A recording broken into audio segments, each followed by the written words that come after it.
여러분, 오늘 본문에서는 죽을 위기에 처해 있던 바울이 천부장의 개입으로 이제 안전을 확보한 다음에 자신에게 있었던 그 오해와 모함에 대해서 해명하는 그런 사건입니다. 여러분, 바울은 어떤 의미에서는 이 순간 때문에 예루살렘에 올라왔습니다. 이 순간이 바울이 유일하게 예루살렘에서 복음을 전한 순간입니다. 너무 어떤 의미에서는 허무하지 않나요? 굉장히 엄청난 노력을 기울여서 예루살렘에 올라갔는데 바울 입장에서 보기에는 아주 적은 시간, 정말 짧은 시간 복음을 전하다가, 사실 다음 주에 함께 나눌 텐데 중간에 제지당해서 복음을 제대로 전하지도 못하고 그리고 끌려갑니다. 이게 끝이에요. 사실상 오늘 본문에서부터 바울의 선교 여행은 종결되었습니다. 이제는 바울은 죄인으로서 그리고 재판을 받아야 될 사람으로서 로마로 끌려가는 과정에 있게 되는 모습을 우리는 보게 됩니다. 네. 여러분, 오늘 본문 속에서 우리는 바울이 유대인에게 그 복음을 전하기 시작하는데 자기 간증으로부터 시작을 해요. 그리고 그 자기 간증을 우리는 듣게 됩니다. 여러분, 사도행전이 해석하기 어려운 부분 중에 하나는 뭐냐면 굉장히 그 역사적인 맥락으로 얘기하기 때문에 무슨 의도로 얘기했는지 설명해 주질 않아요. 왜 이런 얘기를 하는 거지? 라는 것을 잘 설명해 주지 않습니다. 물론 그 말을 들었던 1세기의 사람들, 그리고 이 처음 글을 받았던 사람들 입장에서는 사도행전이 바로바로 이해가 되겠지만 우리 입장에서는 약간의 해석이 필요한 거예요. 그렇지만 어려운 글은 아니잖아요. 바울이 이런 얘기 했구나. 그치, 바울이 사도행전 9장에서 이런 일을 경험했지. 그치. 문제는 그걸 왜 얘기했냐는 거예요. 바울이 유대인들에게 그걸 왜 얘기했는가가 첫 번째 우리가 알아야 될 부분입니다. 두 번째는 그럼 바울이 유대인에게 이 말을 전한 것을 왜 기록해 놓았는가가 두 번째 우리가 알아야 될 것입니다. 왜 그러냐면 여러분, 성경은 누구를 위해서 기록됐을까요? 이 성경 너무 제가 광범위한 질문을 드렸나요? 사실 생각보다 단순합니다. 이 성경은 1번 모든 사람들을 위해서, 2번 믿는 자들을 위해서, 3번 모르겠다. 셋 중에 누구를 위한 책일까요? 믿는 자들을 위해서입니다. 이 모든 성경은 믿는 자들을 위해서 쓰여진 성경입니다. 물론 여러분, 진리는 능력이 있어서 안 믿는 사람이 성경을 읽다가 예수를 믿게 되는 역사가 일어나죠. 왜냐하면 성경만이 유일하게 하나님에 대해서 알려주는 고급 정보를 담고 있기 때문에 그렇습니다. 그렇지만 이 성경은 기본적으로 믿는 자에게 주어지는 거예요. 그러면 오늘 바울이 복음을 정말 혐오하는, 예수 믿는 자를 정말 혐오하는 그 극단적인 유대인들에게 자신의 간증을 했습니다. 그렇죠? 그러면 이 간증한 내용을 왜 후대의 그리스도인들에게 글로써 남겨놨냐, 이것이 중요해요. 우리에게는 이게 중요합니다. 그래서 우리가 오늘 본문을 한번 살펴보면서 그 이유들을 조금씩 찾아 나섰으면 좋겠습니다. 그냥 우리가 성경 읽을 때 그렇지, 바울이 이런 경험을 했지, 그럼 뭐하러 적어놨겠어요? 그렇죠? 이미 사도행전 9장에 일어났던 일을 한 번 더 얘기하는 건데, 심지어 뒤에 한 번 더 해요. 총독들 만나서 또 이런 얘기 하잖아요. 그러면 우리가 그때 상황에서 이것을 전하는 의도가 우리에게는 무엇인가를 좀 찾아봐야죠. 그랬으면 좋겠습니다. 여러분, 바울이 천부장에게 나 말할 기회 좀 주세요 라면서 얘기합니다. 그래서 바울의 허락을 받아요. 근데 바울이 그리스 말을 하니까, 헬라어를 하니까 이 천부장이 놀라서 너 그리스 말 할 줄 알았어? 이렇게 물어봐요. 그러면서 처음에 어떤 오해를 해소합니까? 천부장이 가지고 있었던 오해를 해소합니다. 그래서 38절 39절에 그러면 당신은 얼마 전에 폭동을 일으키고 4천 명의 자객을 이끌고 광야로 나간 그 이집트 사람 아니요?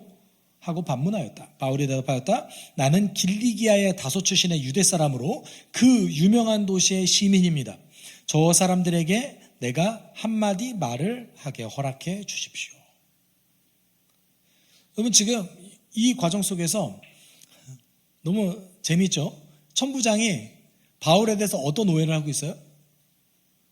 너 얼마 전에 반란을 일으켰던 이집트 사람 아니었어? 그 정도 사람이 아니고서야 어떻게 유대인들이 이 정도로 흥분해? 뭐 이런 느낌이에요. 이 천부장은 사실 그 지역에 대한 이해가 없는 사람이에요. 왠지 아세요? 유대인이었던 바울을 이집트 사람으로 착각하잖아요. 인종이 달라요. 기본적으로 이집트 사람과 셈족군이었던, 이제 원래 이스라엘 사람들이 메소포타미아에서 온 사람들이잖아요. 아브라함이 메소포타미아가 고향이니까. 그래서 골격과 체격 그리고 인종이 다릅니다. 그런데 이 천부장이 헷갈리는 거예요. 난 상관없어. 어차피 우리가 지배하는 민족인데 알아서 뭐해. 이런 느낌이에요.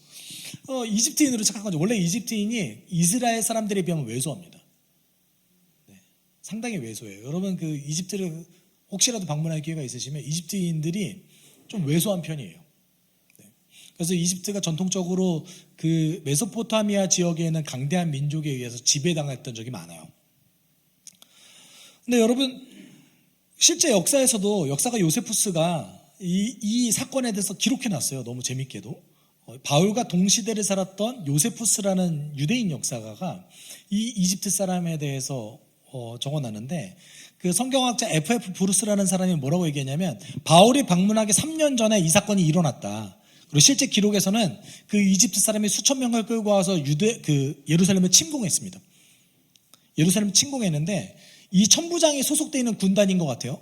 이 로마 군단이 감난산까지 나가서 요격해가지고, 감난산 사실 길지도 않아요. 그 유대인 성벽에서 바로 앞에 보이는 산이거든요. 여러분 요 정도 거리라고 요 정도로 보이신다고 돼요. 되게 잘 보여요. 여기서 한 우남 아파트 정도 될 것 같아요. 감난산 되게 작은 동산이에요, 그냥. 근데 잘 생각해 보세요. 성벽이 있잖아요.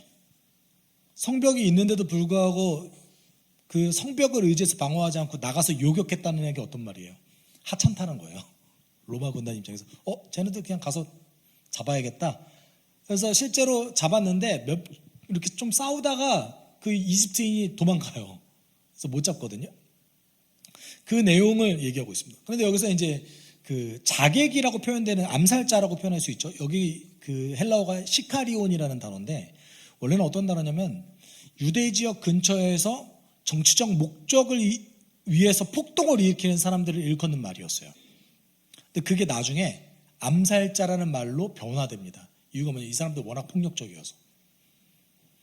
이런 폭력성이 후에 그 로마 정부가 유대 지역을 완전히 정벌하고자 하는 어떤 그 계기가 됩니다. 너무 폭력적이었거든요.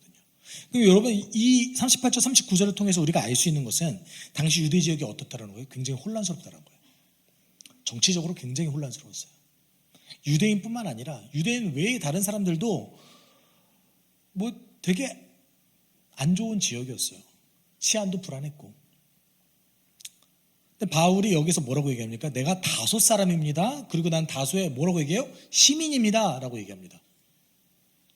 여러분 잘 생각해 보세요. 반란자 이집트 사람, 반란을 일으켰던 이집트 사람이었으면 해명할 기회를 주겠어요? 안 주겠죠. 네. 해명할 기회 왜 준 거예요? 저 로마 시민입니다 라고 밝힌 거예요. 저 로마 시민입니다. 여러분 예루살렘이 다소보다 유명하잖아요. 그렇죠? 다소가 한 10배는 커요. 다소에 비하면 예루살렘 완전 깡총 중에 깡총이에요. 저 그 유명한 도시의 시민이에요. 나한테 좀 기회를 주겠니? 어떤 의미에서는 협박일 수도 있어요. 너 나를 로마 시민으로 안 돼 있는 것 같은데 나한테 기회를 좀 줘. 그래서 이제 바울이 얘기하기 시작합니다. 그래서 3절에 자기 배경을 유대 사람들이 얘기해요. 3절 같이 읽어볼까요? 나는 유대 사람입니다. 나는 길리기아의 다소에서 태어나서 이 도시 예루살렘에서 자랐고 가말리엘 선생의 문화에서 우리 조상의 율법의 엄격한 방식을 따라 교육을 받았습니다. 그래서 나는 오늘날 여러분 모두가 그러하신 것과 같이 하나님께 열성적인 사람이었습니다. 아멘. 여러분, 나는 유대 사람입니다. 여기까지만 현재형이에요. I am. 여기까지만 현재형이고 그 뒤부터는 다 과거형입니다. 네. 그 뒤부터는 다 과거형이에요.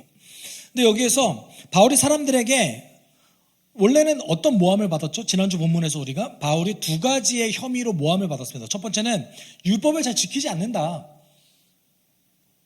바울, 이 사람은 굉장히 율법을 하찮게 여기는 사람이다. 이게 첫 번째였고, 두 번째는 성전을 더럽히는 자였다. 이게 두 번째였습니다. 근데 이것을 해명하기 시작하는데 바울이 첫 번째 뭐라고 해요? 나는 유대 사람입니다. 그리고 나 가말리엘이라는 사람의 제자였어요. 가말리엘 바리새파, 유명한 바리새파 스승이었거든요. 그러니까 바리새파라는 사람들이 어떤 사람들이었냐면, 여러분 우리로 생각하면 바리새파에 대한 이미지가 좋아요? 별로 안 좋죠. 외식하는 자, 돈 많이 되겠어요. 죄송해요, 개그했는데 아무도 웃어주질 않아서 네, 우리 생각에는 바리새파 사람들은 굉장히 뭐랄까요, 되게 좋지 않은 이미지인데 당시 유대인 기준에서는 바리새파 사람들은 굉장히 신뢰받는 사람이었습니다. 기본적으로 바리새파 사람들은 애국자들이었습니다. 그래서 바리새파 사람들이 생각했던 의로움은 무엇이었냐면 율법을 지키는 것, 첫 번째 율법을 지키는 것, 두 번째 우리 민족의 율법을 지키는 나라가 되기 위해서 내 목숨까지 바치는 자가 의로운 자였어요. 바리새파 사람들 유대 민족이 좋아했겠어요, 안 좋아했겠어요? 좋아하죠. 그리고 기본적으로 바리새파 사람들이 그렇게 막 엄청 성경에서 얘기했듯이 어떤 뭐랄까요, 비윤리적인 행동을 이렇게 했던 사람들이 아니에요. 율법 정말 철저하게 지키려고 노력했던 사람들이고, 그리고 외식하는 마음으로라도 율법을 지키는 계기로 하더라도 뭔가 자선을 베풀었던 사람들은 또 바리새파 사람들이었어요. 그러니까 유대인들이, 여러분 잘 생각해 보세요. 저기 성전에서 있는 제사장들과 대제사장 저 일파들은 맨날 로마 제국의 그 총독들과 굉장히 친분을 가지면서 정치적으로 친밀도를 가져요. 종교 지도자들은. 근데 바리새파 사람들은 그 종교 지도자들을 비판하고 또 로마 제국과 반대하면서 백성들에게 율법을 가르쳐주고 율법을 해석해주고 그리고 지키는 모습을 모범을 보이고 있단 말이에요. 여러분 누구를 더 신뢰하겠어요? 그러니까 이분법에 해당되는 게 어떻게 이분법에 해당되냐면, 저 제사장들과 사두개파 사람들은 매국노, 바리새파 사람들은 애국하면서 우리를 돕는 사람으로 해석됐다는 거예요. 그래서 유대 사람들 입장에서는 이 바리새파 사람이라는 그 표현, 특별히 가말리엘의 제자입니다, 이거는 내 보증수표인 거예요. 그래서 동시에 뭐라고 얘기해요? 나는 오늘날 여러분 모두가 그러하신 것 같이 하나님께 열성적인 사람이었습니다 라는 표현을 했습니다. 여기서 제 질문을 드리죠. 하나님께 열성적인 사람이었습니다 라는 표현은 지금도 나는 하나님께 열성적입니다 라는 표현일까요? 아니면 나는 아니에요, 지금은 아니에요 라는 표현일까요? 하나님께 열성적인 거 좋은 거 아닌가요? 갑자기 제가 이런 질문하면 반대로 아니겠지라고 생각을 하시나요? 여러분 성경에서 특별히 사도행전에서 하나님께 열심히 있다라는 뜻은 어떤 뜻이냐면 율법을 지키기 위해서 수단과 방법을 가리지 않는다라는 뜻이에요. 율법을 지키기 위해서 수단과 방법을 가리지 않는다. 이 말은 다른 얘기를 하면 율법을 지키지 않은 유대인을 보면 어떻게 한다? 수단과 방법을 가리지 않고 이 사람 율법 지키게 만드는 게 하나님을 향한 열심이라고 생각했던 거죠.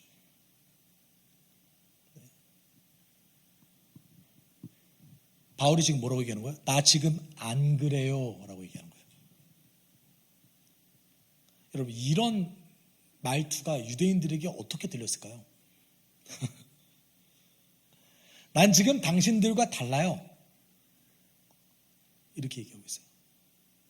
여러분, 실제적으로 여기서 그 열심주의라는 표현으로 학자들이 기록했던 그 영어로는 jealous라는 표현을 씁니다. 그 성경에 그 jealous라는 표현을 쓰면은 이게 때로는 열심당원이 될 수도 있고, 또는 어떠면 이 유대 열심주의자가 될 수 있는데, 이 사람도 어떤 사람이냐면 율법 지키는 나라 만들기 위해서 수단과 방법을 가리지 않습니다.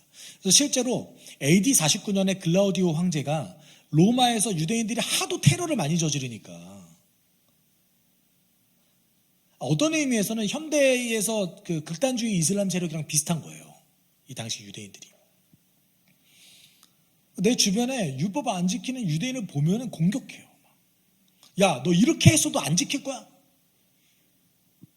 그러니까 로마 추방령을 내려버려요. 글라우디오 황제가. 성경에 그게 몇 번 기록됩니다.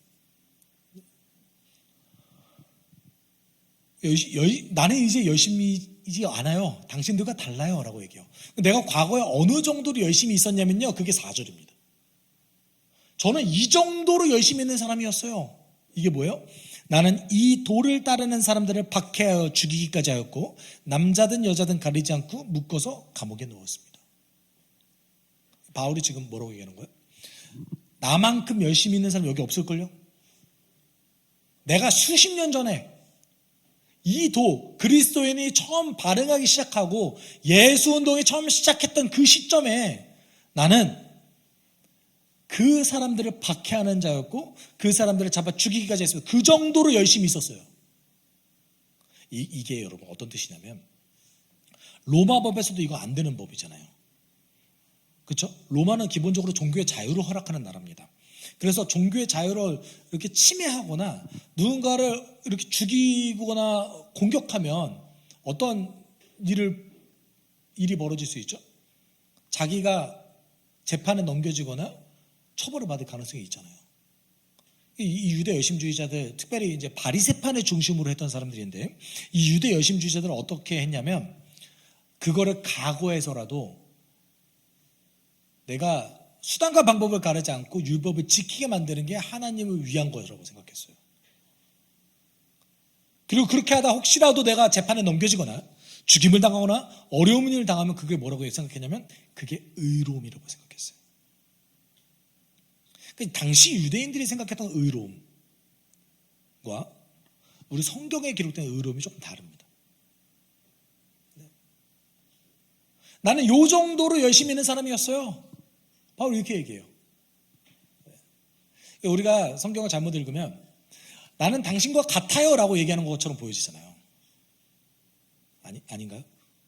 처음에 나도 동일한 당신들과 같이 율법을 존중하는 사람이에요 라고 얘기하는 것처럼 보이지만, 바울은 지금 뭐라고 했냐면, 당신이 생각하는 율법에 대한 존중은 틀렸어요. 나는 지금 그렇게 하지 않고 있어요. 그는 내가 왜 그렇게 하고 있지 않냐면요, 이걸 설명하고 있는 거예요. 여러분이 바울을 공격하는 유대인이라고 한번 생각해 봅시다. 이 말하면 바울 좋겠어요? 사실은 어떤 학자는 바울이 이렇게 얘기했기 때문에 이 말이 허구다라고 얘기하는 학자들도 있어요. 야, 이렇게 얘기하면 유대인들이 이렇게 막 엄청 흥분했는데 냅두겠어? 바울이 이걸 말할 기회조차 없었겠지 라고 얘기하는 학자들도 있더라고요. 저는 그렇게 보지 않습니다. 왜냐하면 중간에 끊어지는 장면이 있거든요. 여러분, 그러면서 이제 바울이 자기 얘기하죠. 다마스쿠스에 갔습니다. 가는 도중에 제가 빛과 소리를 들었는데 그 과정에서 내가 예수를 만났습니다. 근데 그 과정에서 내가 그 빛 때문에 눈이 멀었습니다. 그리고 사람들에 끌려서 다마스쿠스에 간신히 도착했습니다. 여러분, 처음 바울이 예수를 빛과 함께 만났을 때에 바울이 회심했을까요?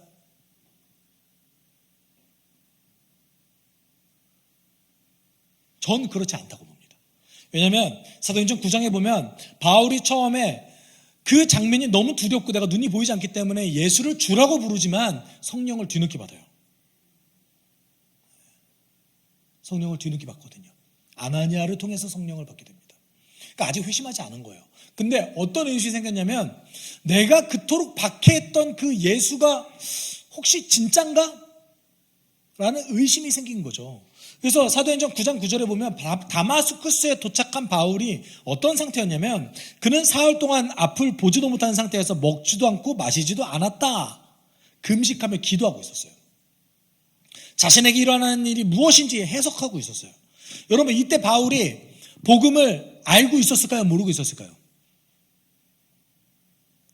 우리 이지선다잖아요. 1번 알았다, 2번 몰랐다. 알았다.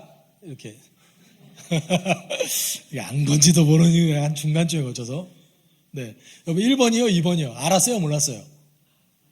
알았어요. 왜 알았는지 아세요? 스데반이 죽을 때 바울이 옆에 있었어요.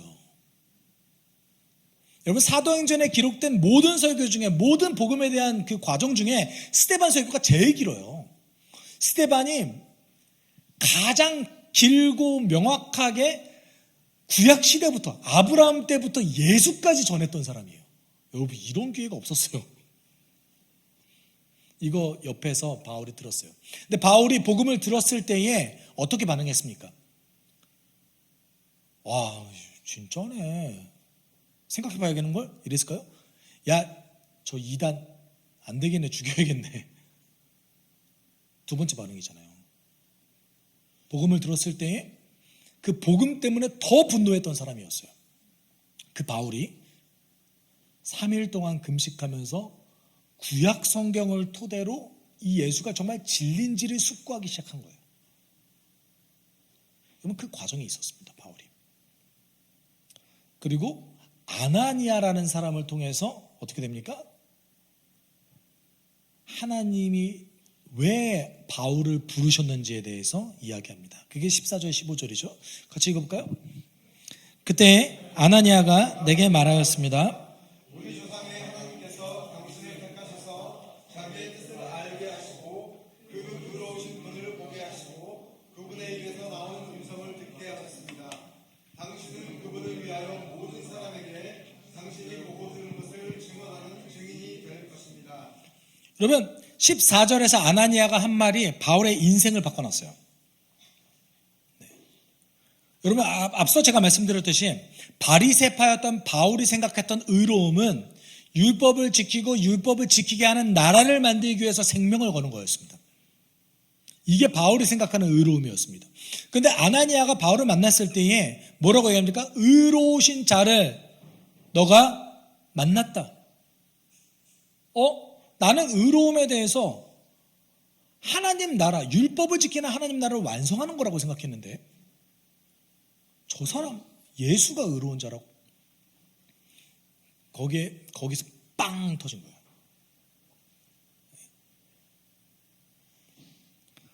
여러분 그러면서 이제 아나니아가 바울에게 뭐라고 합니까? 당신이 경험하고 목격한 것 그것이 아브라함 때부터 유대인에게 약속하신 것들이 이루어짐이다 라고 얘기하는 거죠. 우리 조상의 하나님께서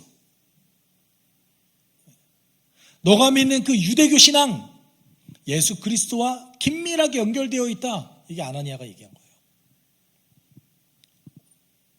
여러분 그 실제로 다마스쿠스에서 사역을 잠깐 바울이 하다가 처음에 회심하고 다마스쿠스에서 사역을 잠깐 하다가 그가 자신의 고향이었던 다소에 한 9년 정도의 시간 동안에 있습니다. 여러분 바울의 신학은 이때 완성된 거예요.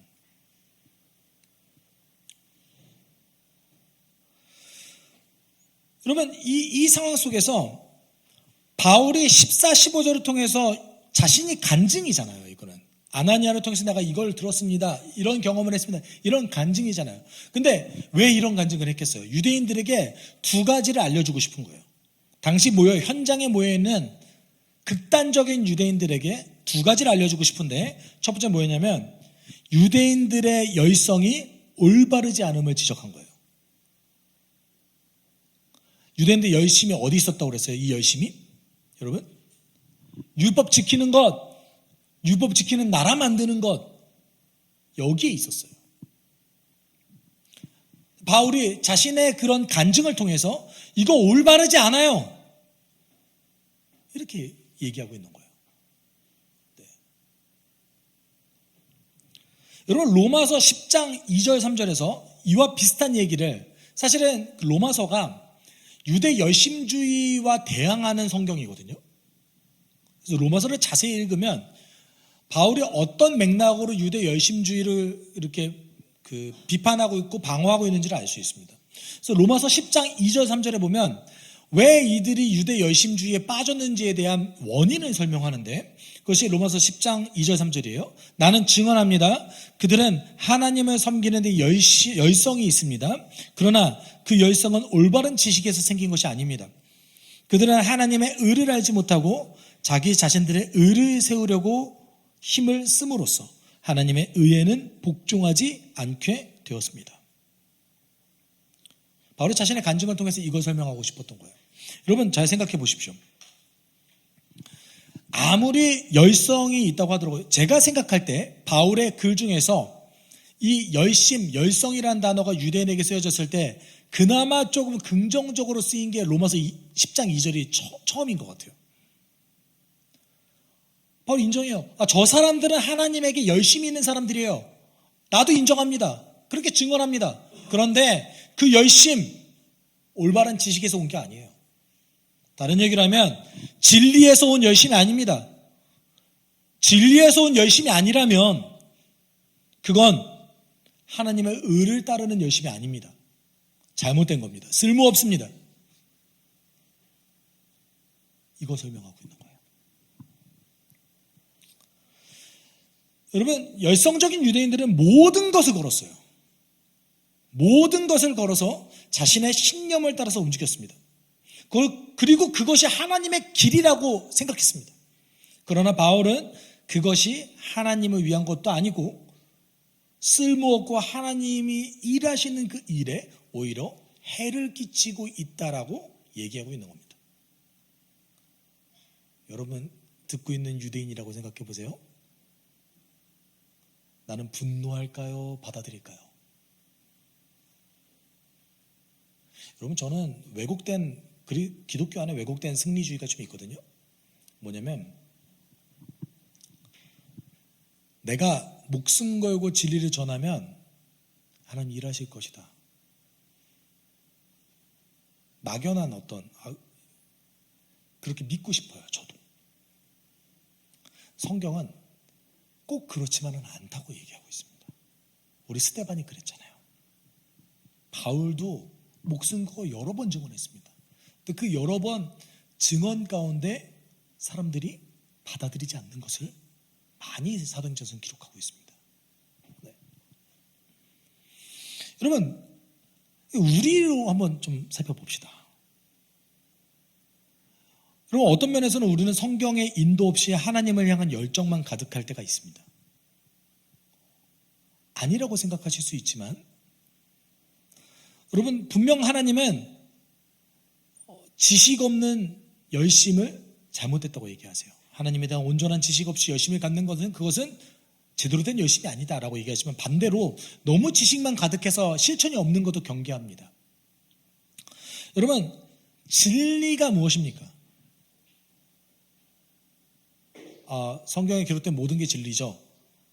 폭넓게 보면 맞는데, 우리가 진리 그러면 성경에 기록된 하나님에 대한 사실들이 진리입니다. 네. 성경에 기록된 하나님에 대한 사실들이 진리예요. 그러면 그 하나님에 대한 사실들이 우리에게 적용되는 측면이 있을 거 아닙니까? 이것도 진리의 적용이지만 사실은 하나님에 대한 사실들은 아니에요. 하나님은 어떻게 일하시는지를 보여주는 거죠. 물론 그 속에서 우리는 하나님의 성품을 유추할 수 있지만 하나님에 대한 직접적인 사실들이 아닐 때가 많습니다. 여러분, 우리는 진리보다 진리의 적용에 더 관심이 많아요. 왜냐하면 우리가 자기 중심적이기 때문에 그래요. 그런데 우리가 진리를 받아들임으로써 우리는 이 자기 중심성을 극복할 수 있습니다. 하나님을 향한 열심을 가질 수 있어요. 진짜 올바른 열심을.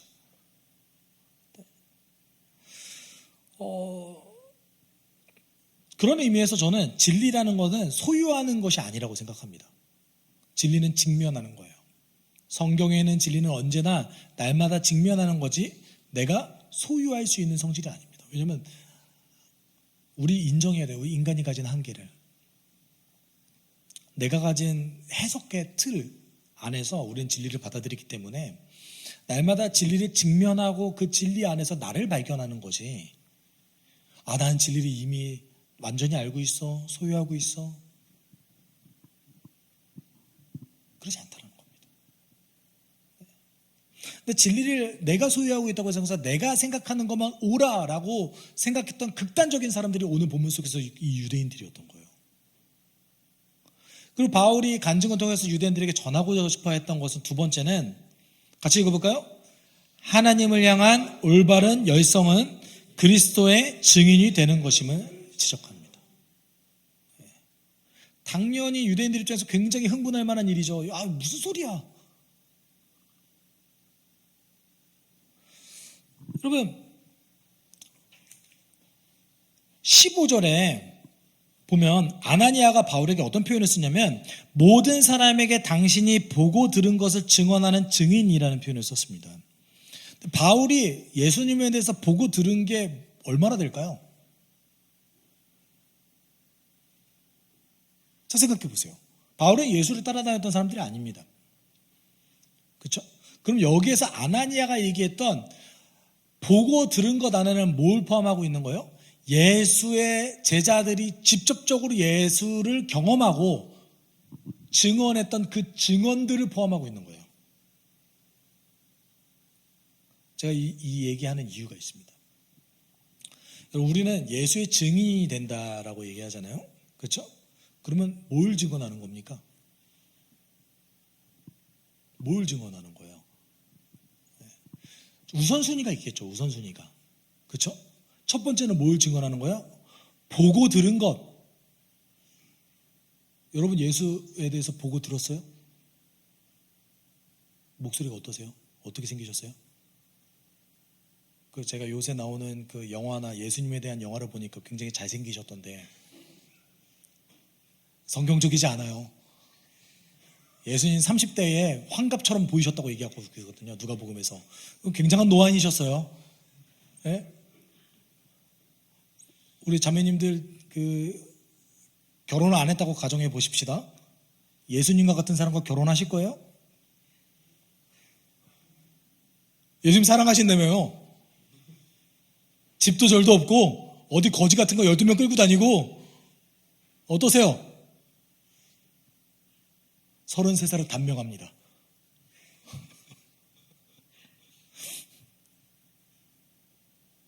여러분 이사야 말씀에 보면 예수님은 흠모할 만한 것이 단 하나도 없었다. 외모도 포함하는 거예요. 근데 잘 생각해 보세요. 여러분 예수님에 대해서 얼마나 아세요? 보고 들은 거 뭐가 있으세요? 그럼 우리가 뭘 증언해야 되는 겁니까? 예수의 제자들이 직접 보고 들은 그 사실들, 그 증언들, 이걸 우선순위로 증거하는 게 우리의 증인으로서의 역할인 거예요. 보고 들은 것을 증언한다. 이게 증인이에요. 여러분 재판장 나가봅시다. 내가 보고 들은 게 없어요. 증인이 성립될 수 있어요? 그건 증인이 아니잖아요. 근데 우리는 우선순위로서 제자들이 직접적으로 증언한 것들을 논외로 치고 내가 경험한 걸 먼저 전해요. 여러분 그러지 않으세요? 그렇죠? 우리는 그걸 전도라고 하지 않고 간증이라고 얘기합니다. 전도는 예수가 했던 일들, 살아갔던 그 삶을 제자들이 직접 눈으로 보고 들은 것을 기록한 것을 우리가 있는 그대로 전달하는 것, 이걸 우리는 전도라고 얘기합니다.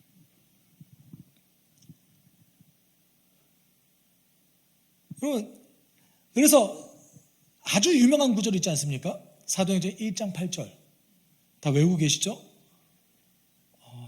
그래서 좀 보여드릴게요. 성경 번역이 바뀌었거든요. 같이 읽어볼까요? 그러나 성령이 너희에게 내리시면 너희는 능력을 받고 예루살렘과 온 유대와 사마리아에서 그리고 마침내 땅 여러분 솔직히 이 말씀 들으면 증인이 돼야지, 여기에 더 관심이 있습니까? 땅 끝에 더 관심이 있습니까? 우리가 솔직히 어디에 좀 관심이 많아요? 한국이 부동산 불패 나라라서 그런 건지 모르겠지만 우리는 어디에 좀 관심이 많아요? 맞죠? 그래서 이 말씀 들으면 부담스러운 건 뭐예요? 땅 끝에 가야 되나? 그런 생각 안 해보셨어요? 여러분, 왜 이 말씀은 좀 덜한데 개역개정에서 뭐라고 얘기합니까? 오직 성령이 너희에게 계시면 너희가 권능을 받고 예루살렘과 온 유대와 사마리아와 땅 끝까지 이르러 내 증인이 이르라. 이 이르러가 문제예요. 이르러가. 헬라어 성경에 이르러라는 번역이 없습니다. 헬라어 성경을 보면 여러분 한글 성경 저희 새 번역이 정말 잘 번역되는데, 내 증인이 되라. You shall be witness, my witness. 내 증인이 되라. in 예루살렘, 유대, 사마리아. even 심지어 너가 땅 끝에 있는다 할지라도 너는 내 증인이 돼야 된다. 여러분, 증인이 된다는 걸 강조했어요? 어디 가라는 걸 강조했어요? 증인이 되라는 걸 강조했죠. 그러면 이 말이 어떤 뜻입니까? 어디에서라도 너는 내 증인이 돼야 된다. 심지어 네가 땅 끝에 간다 할지라도 너는 내 증인이 돼야 된다. 증인 뭐 하는 사람이에요? 보고 들은 것을 모든 사람에게 전달하는 자. 우리 이 증인에 대한 인식이 좀 뭐랄까요? 성경적이지 않을 때가 좀 있습니다. 여러분, 바울은 지금 하나님에 대한 열심은 사실 예수를 증언하는 증인이 되는 것에 있습니다. 그게 내 부르심이에요. 내 열심이 유대인을 박해하는 거였다면, 그리스도인을 박해하는 거였다면 이제 변화돼서 내가 그리스도를 증거하는 것으로 바뀌었습니다. 이게 진짜 열심입니다. 바울이 하고 싶은 말이 이건 거예요. 여러분,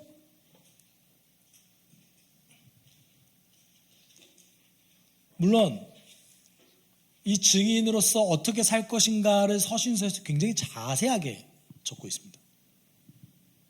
다양한 측면으로.